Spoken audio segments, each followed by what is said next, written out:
India Pakistan का झगड़ा जो दशकों से चल रहा है, अप्रैल 2025 में बहुत बढ़ गया। जम्मू कश्मीर की शांत पहलगाम घाटी इस नए तनाव का केंद्र बन गई। 22 अप्रैल 2025 को एक भयानक आतंकवादी हमले में हिंदू तीर्थयात्रियों को निशाना बनाया गया। इस हमले में 26 बेगुनाह लोगों की जान चली गई, जिससे पूरे भारत में सदमा लग गया। हमलावर, जिन्हें बाद में रेजिस्टेंस फ्रंट TRF के रूप में पहचाना गया, जिसका लश्कर ए तैयबा LET से संबंध है, ने इस हमले की जिम्मेदारी ली।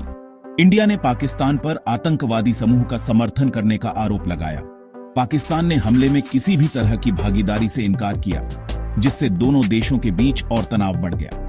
पहलगाम हमले ने दोनों परमाणु संपन्न पड़ोसियों के पहले से ही नाजुक रिश्ते पर और बुरा असर डाला।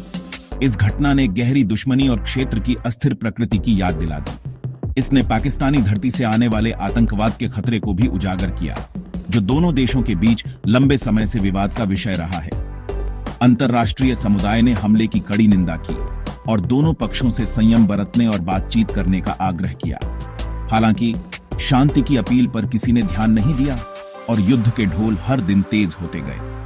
पहलगाम हमले के दूरगामी परिणाम हुए, जिससे भारत और पाकिस्तान एक बड़े संघर्ष के कगार पर आ गए। इसने सामान्य स्थिति को खत्म कर दिया और क्षेत्र में शांति और स्थिरता के भविष्य पर गंभीर सवाल खड़े कर दिए। इस हमले ने इस लंबे संघर्ष की मानवीय कीमत की भी याद दिला दी, जो बेगुनाह नागरिकों को चुकानी पड़ती है। पहलगाम हमले के बाद भारत ने तेज और कड़ा जवाब देने का वादा किया। 7 मई 2025 को भारत ने ऑपरेशन सिंदूर शुरू किया, जिसमें पाकिस्तान के अंदर कथित आतंकवादी शिविरों पर हवाई हमले किए गए। एस्कैल्प क्रूज मिसाइलों से लैस भारतीय वायुसेना के राफेल जेट विमानों ने उन जगहों पर सटीक हमले किए, जिन्हें भारत ने जैश-ए-मोहम्मद GM द्वारा इस्तेमाल की जाने वाली प्रशिक्षण सुविधाएं बताया। भारत ने दावा किया कि हमलों में GM से जुड़े प्रमुख लोगों को मार गिराया गया, जिनमें इसके नेता मसूद अजहर के करीबी लोग भी शामिल थे। भारतीय अधिकारियों के अनुसार यह ऑपरेशन पाकिस्तानी धरती पर बिना किसी रोक टोक के चल रहे आतंकवादी ढांचे को खत्म करने और एक स्पष्ट संदेश देने के लिए एक जरूरी कदम था। ऑपरेशन सिंदूर ने संघर्ष को बहुत बढ़ा दिया, जिससे दोनों देश खतरनाक रूप से युद्ध के करीब आ गए। 1971 के युद्ध के बाद यह पहली बार था जब भारत ने पाकिस्तान के अंदर हवाई हमले करने की बात खुले तौर पर स्वीकार की थी। पाकिस्तान ने इन हमलों की कड़ी निंदा की और अपनी सीमाओं के भीतर किसी भी आतंकवादी शिविर की मौजूदगी से इनकार किया। पाकिस्तान ने भारत पर आक्रामकता को सही ठहराने के लिए सबूत गढ़ने का आरोप लगाया और अपनी संप्रभुता के उल्लंघन के रूप में जो माना, उसका जोरदार जवाब देने की कसम खाई। अंतर्राष्ट्रीय समुदाय ने सांस रोक कर देखा, क्योंकि स्थिति नियंत्रण से बाहर हो रही थी। संयुक्त राज्य अमेरिका, चीन और अन्य प्रमुख शक्तियों ने संयम बरतने का आह्वान किया और दोनों पक्षों से स्थिति को शांत करने का आग्रह किया। हालांकि शांति की अपील युद्ध की बयानबाजी में डूब गई, क्योंकि भारत और पाकिस्तान दोनों अपनी बात पर अड़े हुए दिखाई दिए। स्थिति बेहद तनावपूर्ण बनी रही, जिसमें पूर्ण युद्ध का खतरा मंडरा रहा था। जैसे जैसे तनाव चरम पर पहुंचा, भारत और पाकिस्तान के बीच पूरी तरह से युद्ध को टालने के लिए कूटनीतिक प्रयास तेज हो गए। संयुक्त राज्य अमेरिका ने बढ़ते संघर्ष से उत्पन्न गंभीर खतरे को पहचानते हुए दोनों परमाणु संपन्न प्रतिद्वंद्वियों के बीच युद्ध विराम कराने के लिए हस्तक्षेप किया। 10 मई 2025 को कई दिनों की गहन बातचीत के बाद एक नाजुक युद्ध विराम समझौता हुआ।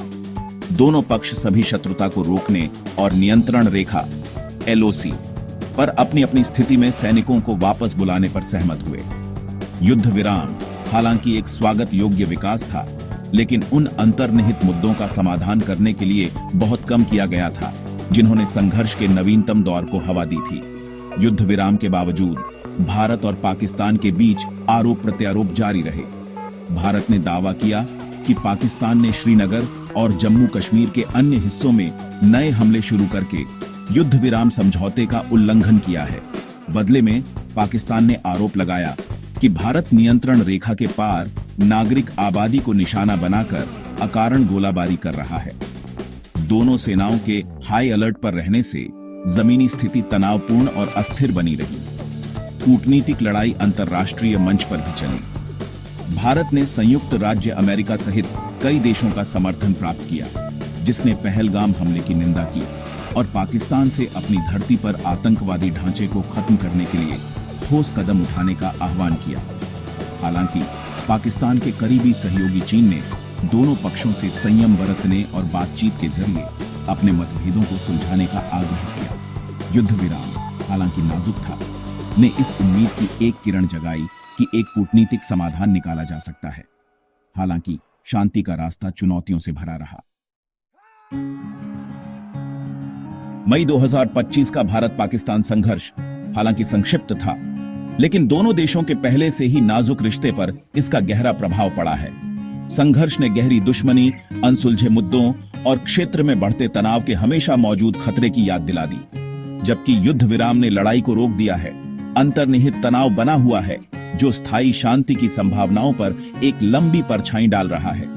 दोनों पक्ष अभी भी एक दूसरे को गहरे संदेह और अविश्वास से देखते हैं, जिससे कोई भी सार्थक बातचीत मुश्किल हो जाती है।